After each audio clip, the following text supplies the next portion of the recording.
I want to welcome our guest, a good friend of mine. He's a pastor, he's an evangelist, he's a prophet, he's a businessman, he's a steward, he's a giver, he's a lover, he's a great man of God. Dr. Kervin Smith, welcome to the show, the Chris Estrada podcast. I'm glad you're here, man. I'm so glad you're having me today, Chris. I've been looking forward to this ever since the invitation. I'm excited about what God is doing through you and this phenomenal podcast. I'm just glad that I was able to be a participant in it. And you're the first Zoom guest, so we're learning how to interact with Zoom via the podcast, and Wow. it's a different type of step than the traditional way of someone in studio or whatever. You know what I mean? Right. Yeah. Well, I look forward to doing live, but yeah, this is so I'm glad Zoom is Zoom. Yeah, that's what it's for, right? It's doing what it's supposed to Right. do. So do you mind if I call you Kervin? You want me to call you Dr. Smith, Dr. Kervin Smith? It doesn't matter, man. So We're brothers, I man. know I call it Kervin. So Kervin, I've known you probably like 10 years now. More so, last 4 or 5 years we've gotten really close. Like you said, Right. we're brothers. You're obviously you're older than me, and I look at you as a mentor, as a friend, as a family member. Um, you Yes, know, sir. much respect to you and everything you've done. But there's some things, I got a few questions that I came up with, and there's a couple things that I don't know about you, that we haven't delved Okay. in. And I just wanted to ask, Sure. like kind of Yeah. how you grew up a little bit, and what Okay. led you to where you're at, to want to be working in the works of God and integrating business into it. Can you tell me a little bit about that? Well, I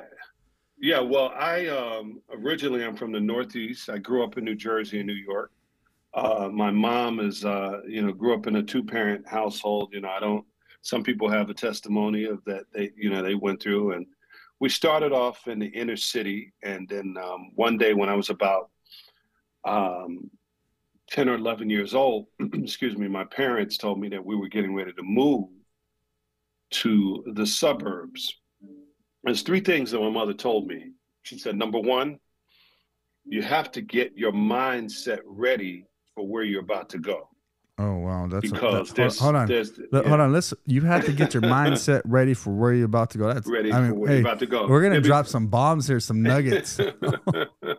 All right. yeah, because we grew up in the inner city. So in the inner city at that particular time, of course, it was a little bit different. And, you've had all the nuances of, gangs, but it wasn't so bad as what it was today. It was the gangs, and it was right and it was wrong, and specifically. But she said you have to get your mindset ready. Now, one of the things about inner city, particularly, when I travel to New York or New Jersey or, particularly a lot of the East Coast cities, because things are rapid, they're fast. Your mindset has to shift. The moment I live in Minnesota, so everything's it's low key, a little bit Midwest. But as soon as the plane lands and you get off the plane, your mindset has to shift because you have to adapt to where you are. And that's the problem with most people. They have a problem adapting. But growing up on the Northeast is what prepared me to be successful in a lot of things. So she said, number one, we're moving to the suburbs. So number one, you got to get your mindset ready. The second thing is, she said, there's some things that you have to leave behind. There's some things that you have to leave behind. And I said, what is it that I have to leave behind? Well, there's some people, there's some friends that you may not be able to connect with anymore. But when you're graduating to the next level in life, there's always going to be somebody that's left. Wow, I got to say that again. When you're graduating to your next level in life, there's always someone that's going to be left. And it's not so much that you are trying to leave them because they've been with you to up to a certain point in your journey, but now you've got to go to your next phase. And sometimes you're trying to take temporary people to a permanent place. So let me ask you something. Going through that, these are powerful nuggets. Like things you learn as a kid, you've brought them into your adulthood and turn them into huge teachings, right? And so Hmm. leaving people behind, did that hurt? Because I know like some people don't want to leave people behind. They always want to keep that person next to them or that family member or that habit or whatever.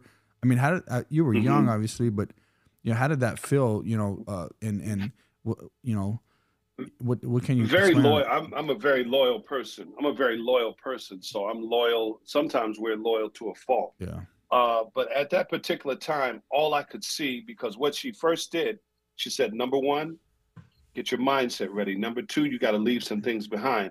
And then here's the third thing she said, get ready to smell air that you've never smelled before. Mm. And when she said that, literally, I kind of began to, start singing. So she brought my sister and I to the community that we were moving in. Before we moved there, she let us get a scent of what it was like. We saw green grass, we saw a backyard, we saw garage, we saw a different mindset. We were the second African American family. The block was totally Caucasian. Well, we had a mixture, Italian, Irish. We had a few Jewish people, but pretty much we were the second group of people on the family that looked like me. I literally got And chills when then, you said that, Kervin. Like, yeah, that you guys had to smell it and go there. Like, I literally got chills because think mhm, about the power of that. She took you there to show mhm. you what was to be, so you can get a glimpse of it and smell it and taste it. And like, okay, I want this, because sometimes we don't know what we want till it's right in front of us. Hmm. Right? I You, love you that. get a good, and some people don't want to leave the inner city. Yeah. They say they want to leave. There's a fear of coming out of the inner city because now you have to embrace the unknown.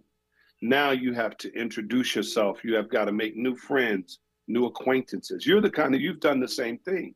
You let your children get a glimpse every time you were getting ready to move to another phase. You drove to new neighborhoods even before God blessed you the way He was blessing you. You could have had $100 in your pocket. Your kids didn't know because you still fed them, you gave them ice cream, but you drove them to different communities to let them get a glimpse.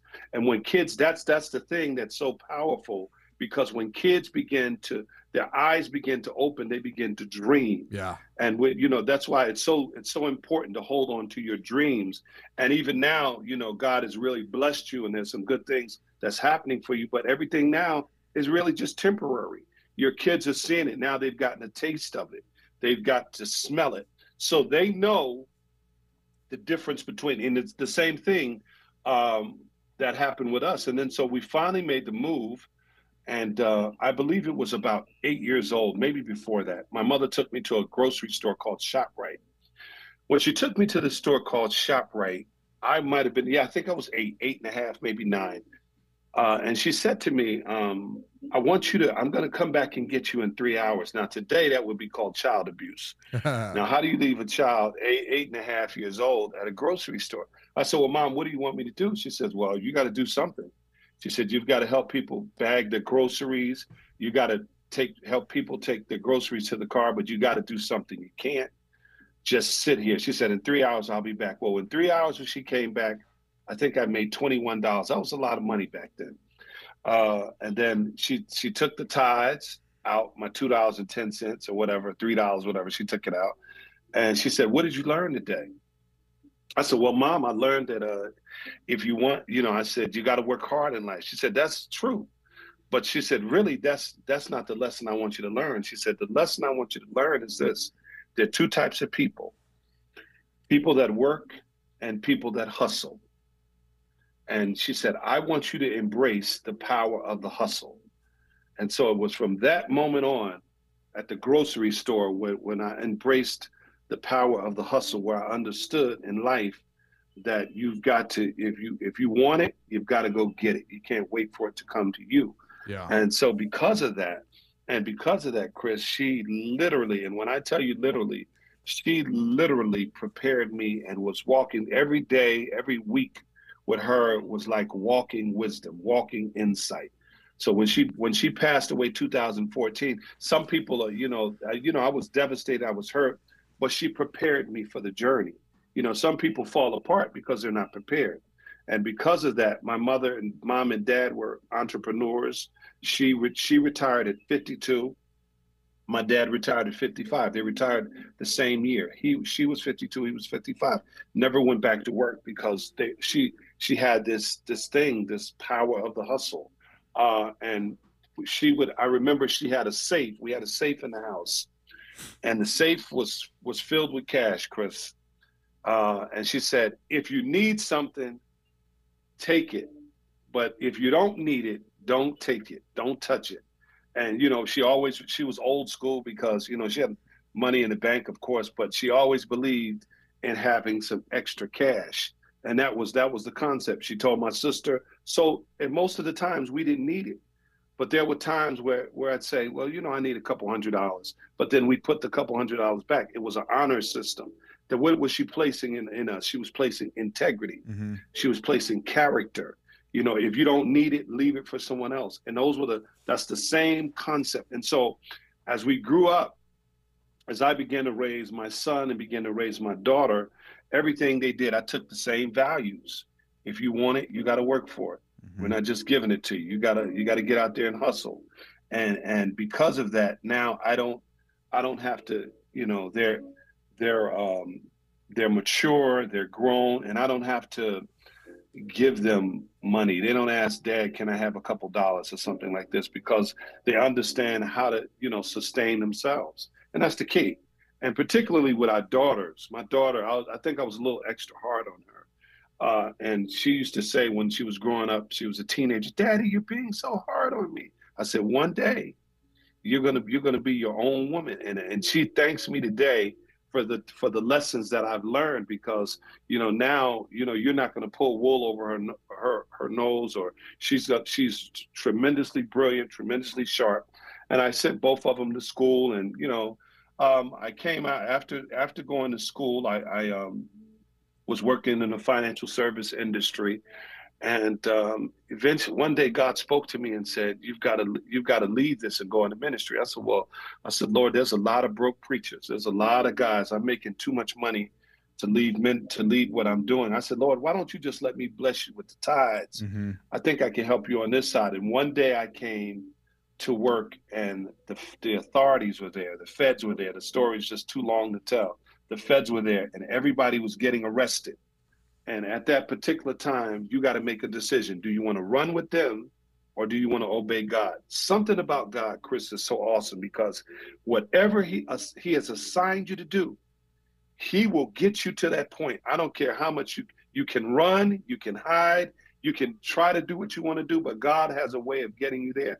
And I went into ministry, and after ministry, I brought a lot of the tools and things that I'd learned from business and began to bring it over to ministry. And in the process of bringing it over to ministry, began to consult and began to really make some good investments and do some very powerful things. And now we have our think tank, which you're a part of. Oh, that's amazing. Which is coming in tank, December. Oh man. Oh, this is going to be powerful. Yeah. So Kervin, I got a question. So like you're yes. talking about character, integrity, hustle. I mean, these are key, mm-hmm. And so most people are satisfied with just enough, right? And it's crazy to think about mm-hmm. even thinking that way. You and I don't think that way. But is this a good idea or a bad idea? And what would you say to that person that is satisfied with, and just you hear them, oh, I'm good, I'm okay, I have enough, I don't need any more. Well, what is your thought on that? Well, there's three things connected to satisfaction. Number one, satisfaction is an albatross. It literally satisfaction will place an albatross around your neck, and it will choke the life out of you. Satisfaction also limits you. So you're trying to move forward, but oftentimes because you're satisfied, you have literally placed a detour sign in front of yourself. And then satisfaction will break you. It will break you because you will go through periods of oppression, periods of suppression, then you eventually lead to depression. So people that walk around they're satisfied with their house, they're satisfied with their lifestyle, they're satisfied with making $20 an hour or $25 an hour or $30 an hour, or I'm good, I got 150,000, I'm good, I never thought I'd make that much. Well, if you can make 150, how much really what's the ceiling on that? Mm-hmm. Yeah, the person that makes 150 has the potential to make 1.5. Yeah. The person that makes 1.5 has the potential to make 15 million, and so on and so on. So satisfaction, one, is an albatross. Number two, satisfaction limits you. And then number three, satisfaction will break you. That's crazy. Like the way you're breaking it down is you literally said it'll choke you.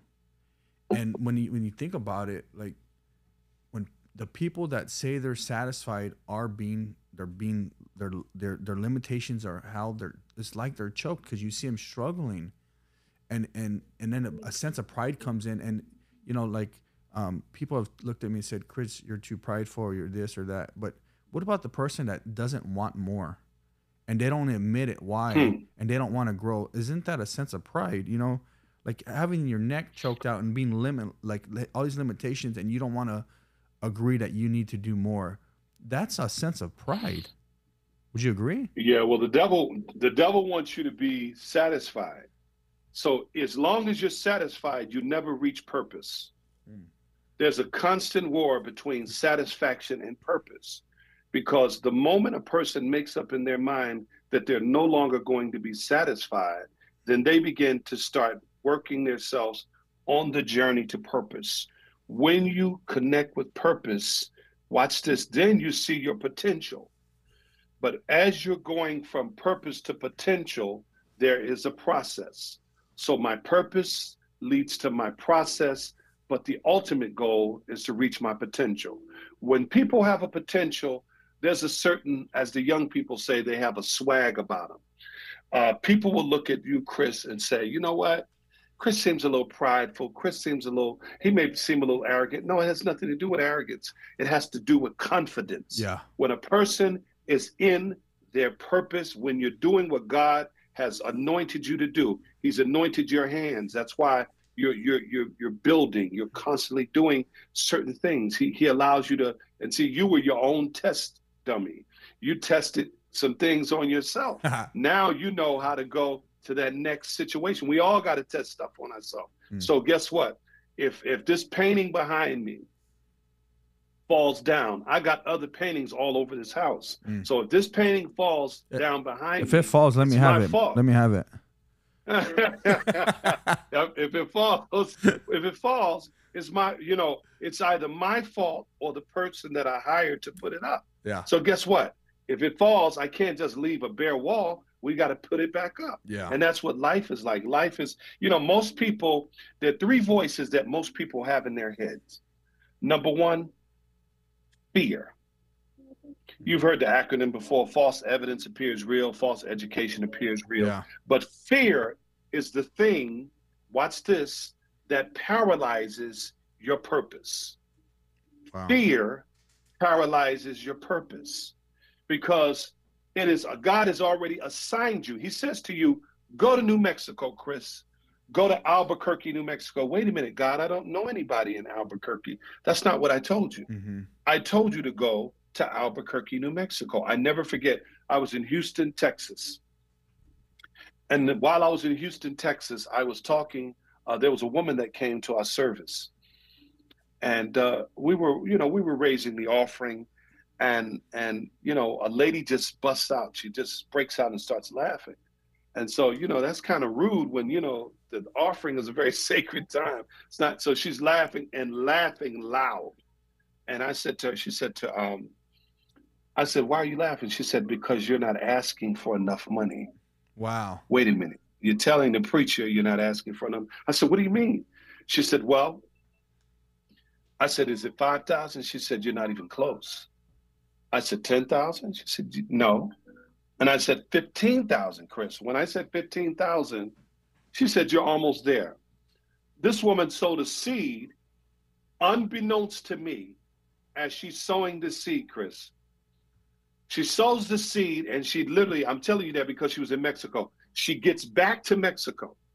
When she gets back to New Mexico. When she gets back to New Mexico, she gets a call almost the moment she gets off the plane. And she says, I got a phone call. The mayor called her. She was like, the mayor, why would the mayor call me? So she went in. Unbeknownst to me, she was a contractor. She had been building, and she put some bids in. And the mayor said to her, some people circumvented you. they didn't want you to do the job. They literally lost your bid on purpose. But my secretary just brought this to me, and he said to her, here's what was powerful. He said to her, that $2.5 million contract, it's yours. Now watch this. Something precipitated that to happen. She had to overcome fear to embrace her faith. Wow. Yeah. She had to overcome her fear. And because of that, and ever since then, her business has been exploding. Why? Because she understood that. So the first voice you got to get out of your head is fear. The second voice is frustration.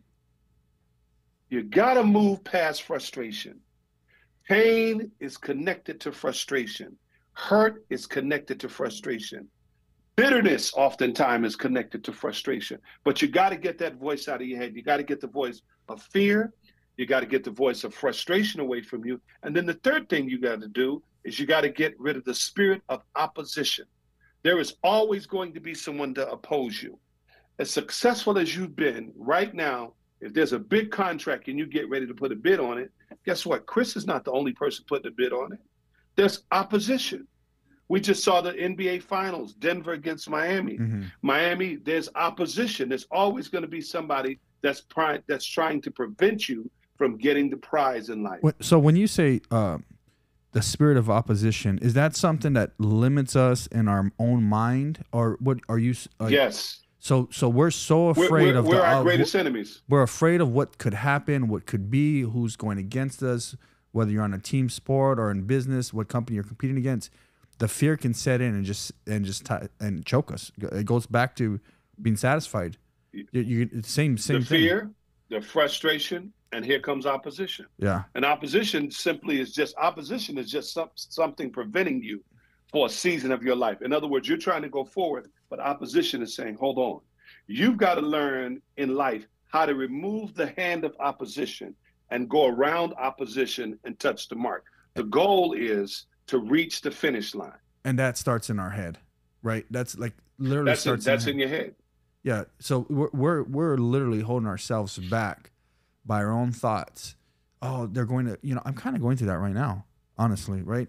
So, we bid against other people and stuff like that. And sometimes you think they did this, you think they did that, and it just becomes a mind game. Am I right? Am I wrong? Did I do enough? Did I charge too much? Did I undercharge it? At people that are doing really great, I think they still struggle with that, and I think that's where the faith comes in. Like you're saying, like if we have that faith, like that'll clear the mind. I got a concept of that. Never be afraid to walk away. Never be afraid to walk away, because at times, and I remember very clearly and very distinctly, there was someone that I would go and speak to them on a regular basis. And every time I got, I went there, they had $10,000 for me. It was good. Thank God. It was a blessing. 10,000. But one time, there was one instance where I saw, he's like, I want to bring you here. I want to bring you there. I want to do this and I want to do that. I said, listen, bring the other guy. Now, he was offended, but success is always offensive. Somebody's feelings is going to get hurt. Never be afraid to walk away. I said, you know what? Let him come. Let him come. So we ended up not speaking. It wasn't on my part for about 5 years, because whenever the spirit of confusion is in there, sometimes it's best to walk away. The moment I let him go, I got another phone call. And the phone call I got was somebody said, hey, I need you to come and talk to my business leaders. This guy was an attorney, but he was a pastor. So I said, I need you to talk to this person, that person. So we had a group of people. And I went down there 3 days and he gave me a check, and I was on my way out of the country. And I was getting ready as I was driving down 95. The Spirit of the Lord spoke to me when I got to Miami and said, open up the check. When I opened up the check, it was $15,000. Now, $15,000 for 3 hours worth of work was not a bad thing. And I said to myself, never be afraid to walk away from what was so that you can get what is. And sometimes in the midst of you'll get in your own head and say, now I know this person, my work is better than the person. I know I could do better. I'm a better person than them. But sometimes God does not want you to do that, because there's a better deal that's waiting for you. But he can't tell you that, because what he's doing is testing your faith. Mm-hmm. Yeah. And No. sometimes because you are a giver, sometimes, Chris, I consider it a seed. You know what? Let him have it. That's a seed. It may not be a monetary seed, but it's a seed that I'm giving. My time, my business, I'm giving them a seed. Because the job I might have got $150,000 for, there's $1 million job that's around the corner. And if I had taken that, it would have tied me up and I would have been able to fulfill that. So there is always something. God is such a planner and a strategist that there's always a plan B. The moment God releases it, there's a plan B behind it. Yeah. I was listening to another guy the other day, and he was talking about something very similar. His name's Myron, I believe. He's a businessman, pastor, a black gentleman. And he was saying the same thing as, when he started placing value, he was talking about speaking, and he goes, "Look, I make a lot of money, and and people are asking him to come speak because he's built his team really well and stuff like that." And he goes, "I'll go for 40 grand." And they're like, "Well, that's a lot of money. The big speakers come." He goes, "Well, if you want my knowledge, what sounds like you do, I'll go for 40 grand." And That's right. And then when they said, yeah, he changed it again the next time. And because he learned his value, so like he started with like 5, and then as soon as he went from 5, he said, "I'm changing it to 15." So because you start to learn your value, and like yourself, you have a lot of wisdom and knowledge, and so I love what you're saying. So I went to California a couple times the last couple months to speak. I'm starting to speak a little bit, right? And the first time it was free. They paid for my airfare. The second time it was $400. So I was so happy. They gave me an honorarium of $400 for an hour, and I was like, man, that's kind of cool, And that's just the beginning. So as I grow and I get better, and as I put myself out there, I'm gonna place value on myself in that same way that you're saying, because if me placing value on myself will allow others to place value on themselves because they'll see it. And you have to, and that's in everything you do, and where you stay, and how you travel, and how you move.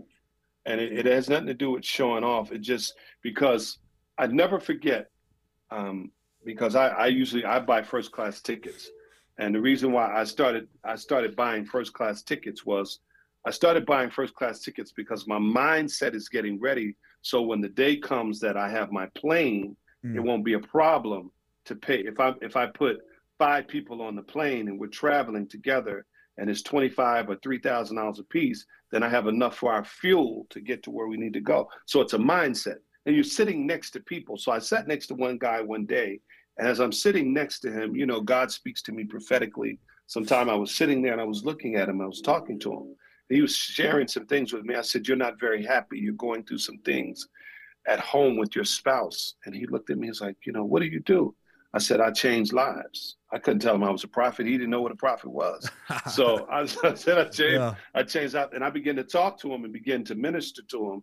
And he had just bought his daughter a Hertz. She just graduated from University of Texas. He just bought her a budget rental car franchise for her graduation present. I said, "Wow." And so I began to talk to him. And after we talked for just a few moments, I found out that this gentleman was worth about $45 million. He has a huge house on a golf course in Austin, and he has another house. And he said, "At any time that you want to come to the house, you have access to the house." Now, this is a man that I just met on the plane. He doesn't know me. You have access to the house, and you have access to the cars. Well, unbeknownst to me, this guy was a major mover and shaker in Austin, Texas, worth over $40 million. I'm quite sure he's quadrupled that now. But this is the kind of people that God connects you with. Always remember, Chris, there is a Zacchaeus that God will send to you to underwrite your dreams, underwrite your purpose. You may be sitting there now and you may have a project and say, "If I could get this, this is $15 million. Yeah. And God will put you in the right place with the right people, that as you're speaking and as you're talking to these people, there may be some people say, "Hey, I want in on that. I want in on that. Let me just get a certain percentage of the," and this is how it works. But you got to be in that company. You got to be in that company. The thing that paralyzes most people from moving forward is 3 things. listening to people. Who is speaking to you? Who is speaking to your spirit? Mm. Who is mentoring you? Who's talking to you? So, number one, listening to people. Number two, people got to forgive themselves. Forgive yourself for what happened. Forgive yourself for bad decisions, bad business decisions, mistakes that you've made, mismanagement. You may have mismanaged some money in a season of your life. Forgive yourself from a bad divorce. Sometimes you just got to learn how to forgive people, release them, and let them go. So listening to people, Mm-hmm. one, forgiving yourself. And here's the third one, refusing to let go. Refusing to let That's go. huge. Yeah. You gotta let go because you just never know what's on the other side. Because oftentimes on the other side there is something that God has literally in place to blow your mind. See, that's the sad commentary is most people like to hold on to their past. As long as you're holding on to your past, you're going to literally miscarry for your future. You've got to let your past go so that some people will never become the success they need to be because they start talking about themselves. I came from a bad area. I came from a broken home. I was an orphan. I was this. I was that. Or I constantly, my mother did this, my dad. Somewhere you get up in your 40s, you get in your 50s, you got to break out of it and free yourself because you could be the most talented person. But here's the thing, Chris. Oftentimes the testimony you have is not even for you. It's to help bring somebody out of their situation Agree. because you'll meet somebody. You'll say to that person, you know what? I was on drugs. You know what? If I overcame it, you overcame it. I had a good dear friend. He passed not too long ago. He was in the 70s. He was on heroin so bad that all of his teeth fell out. And somehow he went to what is that? Oh man, it's a rehab. It's a big Christian rehab that a lot of people go to. But anyway, he went there, and after he went to the rehab, he really got focused. Went back to school, got his bachelor's degree, his master's degree, had a successful church. Watch this. A guy in the 70s that had heroin just a couple years ago, when he passed away, this is a pastor, but he's in the marketplace. When he passes away, he has over 100 houses that have been paid for.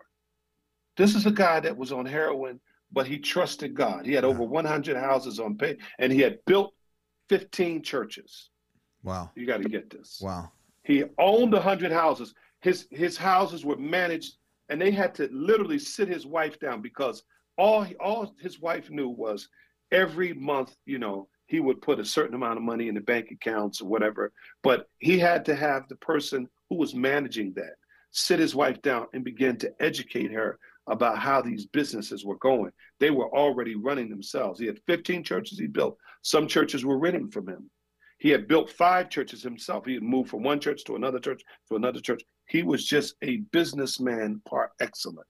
And these are the kind of people that, these are the kind of people that make up their mind and say, I got to let it go. So he let go of his past. Every now and then, he would remind people about where he came from. He built something called the Malachi House, and that had everybody from Darryl Strawberry, the baseball player, to different athletes, to different, just all walks of life who had addictions because of his addiction, and God blessed him because he considered it a seed. So therefore, I don't care where you are. You can be 30, those of you that are watching me, you can be 20, 30, 50, 70. You are one move away from God changing the trajectory of your life.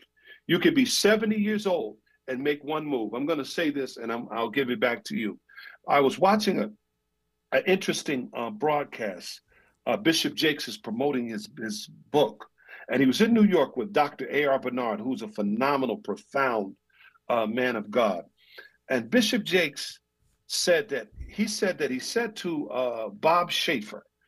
Bob Schaefer is a guy who's very wealthy, very successful. But Bishop Jakes said, "Man, I'm getting old." And Bob Schaefer said, "Don't ever say you're getting old."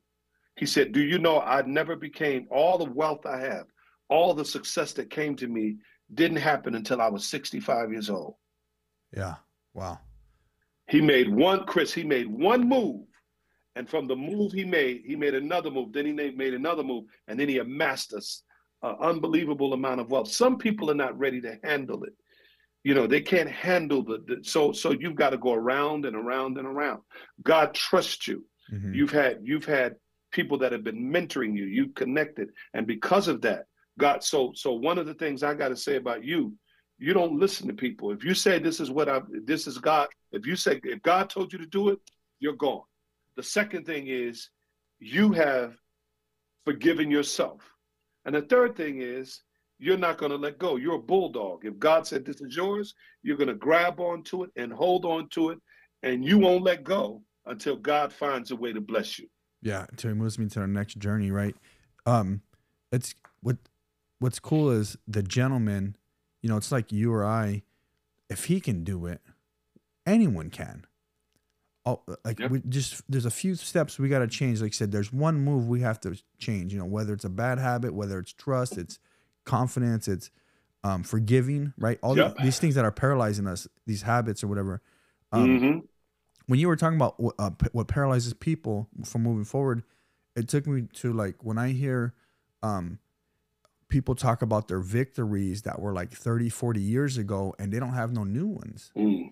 And so it every time I hear those things, and I hear a lot of pastors do this because I hear them on stage, you know, or speakers or whatever. And it's like, Right. you know, if we could teach people to start creating more victories in their life, you know, because that testimony can't stop 30 years. You don't need it to stop 30 years ago. The testimony has to live on and keep growing until we die. Because like the 70-year-old You guy, have to have a fresh. yeah, you know, he had a testimony before he died. You know, Bishop Jakes. You know, he's older. He's Mm-hmm. you know the KFC dude, right? And so it's like, everybody thinks once they get the victory, like it's over. You know, and so I was talking to a young couple the other day, and they were they're a young entrepreneur couple. They kind of they could have started when I started in 2009. They didn't. You know, Mm-hmm. they kind of struggled throughout, and they finally got going last couple of years here. And they said, hey, you know, we're working hard, and you know, we're struggling, and you know, how do we grow? And I'm like, you know, well, there's certain moves you got to make. You know, you got to put someone in charge. You need a superintendent. You need an estimator to help you estimate these jobs and sell jobs and all these things. And they don't have those things, right? And they're like, well, we can't do it, and it's hard, and this and that. But then they go on to say, you know, I want to get an RV. I don't know where I'm going with this, but this is the story. They go, I want to get an I RV got you. and an RV or a fifth wheel, and you know, travel sometimes. And I'm like, I look at them and I say, well, okay, so you're gonna get a fifth wheel. That means you got to get a bigger truck. So I go, so you're gonna get the bigger truck, which is about 12 to 1,500, right? And then the fifth wheel is about another 700 a month, right? I go, that's 2,000, 2,500 a month, you know, that you're paying. And I go, and you can't use that to grow your business, you know? And so the mindset is paralyzing them, you know, the lack of confidence, like refusing to let go. Maybe it was something in their past that says, well, I didn't get to have it, now I want it, but then it's going to paralyze them, you know? So we hear these stories all the time, and these are things I try to work on myself. People around us, the kids, if they listen, my kids, you know, or other kids, you know, Right. you know, Right. and it's like these, Right. like the way you're breaking it down, it's these mindsets and these habits that we have. If we don't control them and get them in check and put God in our lives, that's my belief. That we're gonna get taken out, and we're gonna have that old 40-year-old win that we're talking about when we're older. And it's like, let's create wins today, tomorrow, and forever. Let's keep that testimony going. Yep. Right? Constant. It has to be. It has to be, because, you know, you've got to get a new scent under your nostrils, because an old scent is quick to get stale. You hear, like you say, you hear guys talking about testimonies from 30, 40 years ago. Something's got to be happening right now. But one of the things about people that they need to discipline their thoughts is, number one, they got to confront conformity. Most people just conform. This is where I am. I'm doing good. I'm okay. And, you know, I mean, if I get more, I do. If I don't. So they got to confront conformity. And the second thing they got to do is they got to transform their thoughts. When is transformation going to happen? Transformation is so important because transformation literally tells me that I don't have to stay where I am. That I don't have to, that's one of the things that's so awesome about being able to dream. When you dream, I've done a series on my Instagram called The Language of Dreams. And it talks about how sometimes God can't speak to you when you're awake. So sometimes he speaks to you in your dreams. Your dreams are symbolic. They stand for something. There's every dream. I never forget. My mom came to me in a dream. Well, I had a dream about my mother was in the dream about 3 or 4 years ago, and we were in New Jersey, and we were in this penthouse. We were on the top floor, and all I could see was mountains. And I said it was Reverend Al Sharpton's penthouse, and I was like, Mom, why are we in this penthouse? She said, look out. And she said, look down. And I kept saying, what are you saying? She said, look out and look down. She said, understand something. There are certain levels that God brings. This is in my dream. There are certain levels that God brings you to that you need to reach down and pull other people up. Yeah. And that's when the whole concept came with think tank, that a lot of people were not, they were not versed in business. They were not versed in entrepreneurship. So the whole think tank concept came that we would reach down and be able to bring people up. And there's a certain level that God takes you. And what he says is it's not so much because, wow, I just got a revelation. You can't pastor on the same level as the people.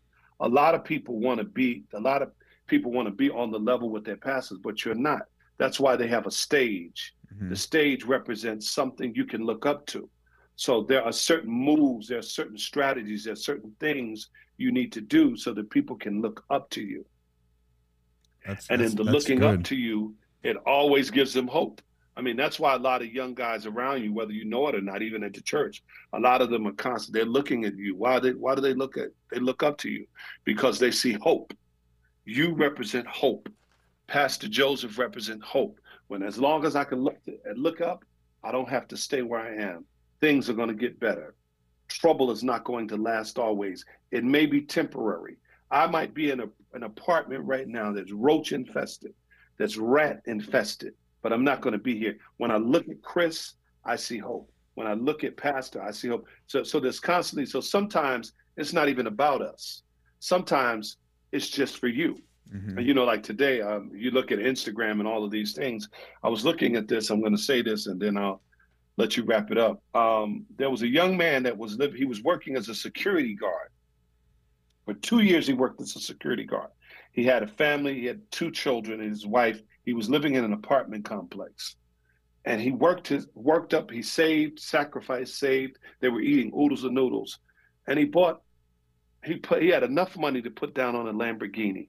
Now, here he is in an apartment, but he's talking about buying a Lamborghini. Most people say that's backwards. Why wouldn't you buy a house first?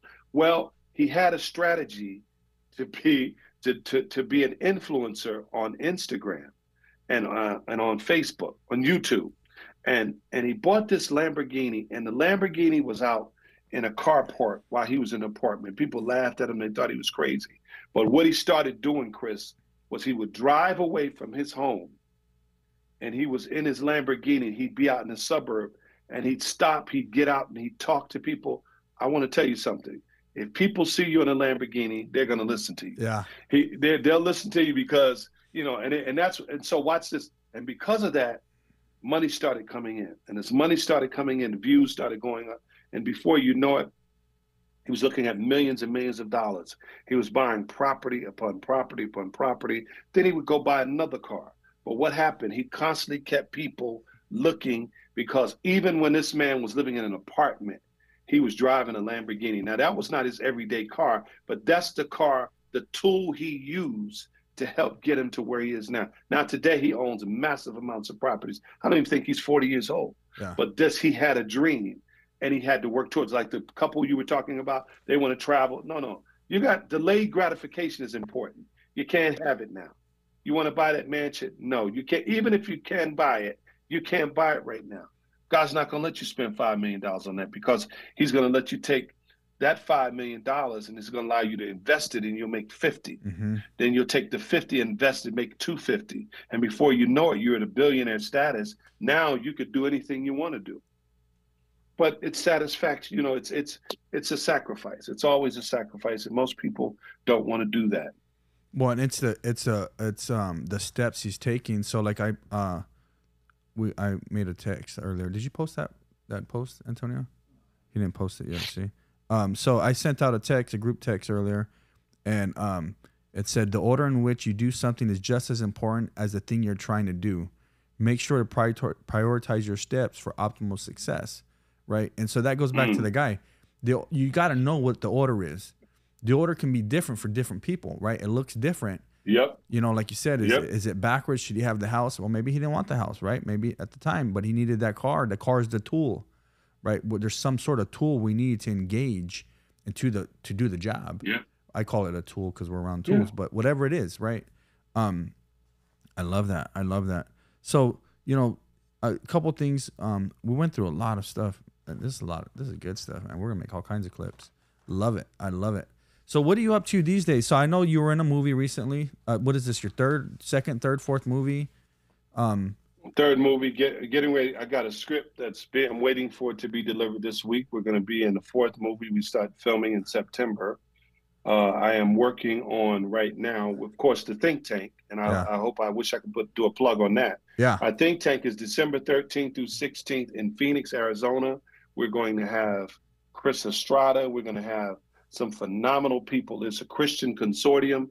You are welcome to come to the Think Tank. It's simply go to Think Tank at. Go ahead. Sorry. Think Tank at changingyouinstitute.com. Again, it's Think Tank at changingyouinstitute.com. Yes, we'll have Meriwether's going to be there. Proctor's going to be there with it. We got a bunch of people, and we got a lot of people that are coming, and we're ready to take this thing to the next level. And of course, you will be there.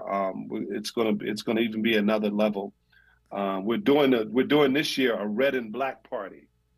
So everybody's dressed in red and black, and it's going to be formal. It's going to be real nice, and I want to invite everybody. I'll come back on. I'm going to come back with you. I'll fly there, and we'll do it live. Yeah. And I'm super excited for this one. You know, the first one we did, it was a mock-up. It was nice. It was good. It was intimate. Yes. But for everyone watching, yes, it's this deal is you got business owners that are leaders and achievers, movers and shakers, but they're Christian. Or they're believers. Maybe they're not Christian. I think they're all Christian. Yes. They're givers. Yes. They're all givers. They're all business. I mean, some of these guys are worth 50, 60, 70 million bucks, and they're just givers. They love God. They love people. They love business. They love to teach.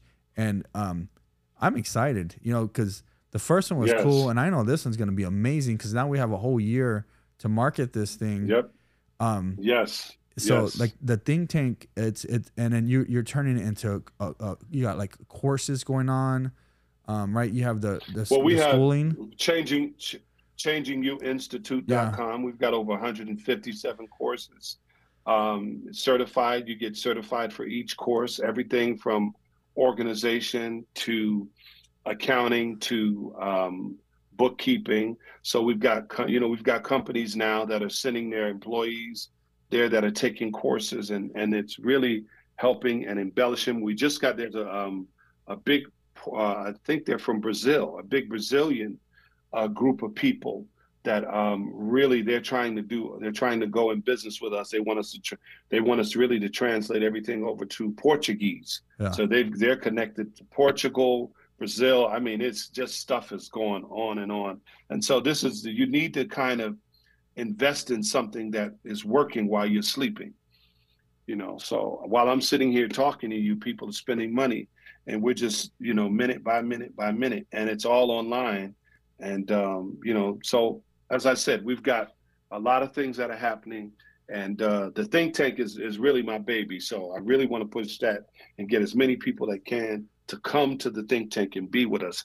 It's from December the 13th through the 16th, 18 different workshops that are just, each workshop is explosive. It's phenomenal. We have university professors. We've got business people. If you're an entrepreneur or budding entrepreneur and you're someone that wants to go in business, or you really need your business, another lift for your business, then you need to be at the think tank. Once again, it's think tank, THINK, tank, TANK, at changingyouinstitute.com. Simply say, I want the information. I want to be a part of this wonderful event. The networking is going to be amazing. So, and then how do people get a hold of you if, you know, are you doing any speaking engagements? If someone wants to hire you to speak, I am. How do they get a hold of you? Yes. They simply they can go to Kervin J Smith Men, KERVIN J Smith Men, all one word, MIN instead of ministry. It's abbreviated. Yeah. Kervin J Smith Men at AOL.com. And then that's an email. They're sending you the email, right? AOL.com. Kervin J Smith Men at AOL. Yep. That'll go directly to my administrator. You got the old school email. Yeah, I was just going to say that. I never let it go. We never changed it. Felicity has one, an AOL too. She does, really? Yeah, it's worked. Kervin J Smith Men at AOL.com. So yeah, we'd love to come, be able to minister to your leaders, your business people, church. We'll be glad to be there. But I'm gonna be with you guys next month. I'm coming towards the end of the month. Just make sure I'm here. So, oh yeah, I looked at the dates. So there's 2 days, like 2 weeks back to back. So it's the latter part of it. Okay. It's the latter part of it. So, well, Kervin, it's an honor having you, man. Man, it's an honor. We love you, man. We appreciate you. Anything we can do. I look forward to doing one of these live and in person. I love it. And you know what? We'll stay in touch and be blessed, man. Thank you for everyone for watching. Yes, sir. Be blessed.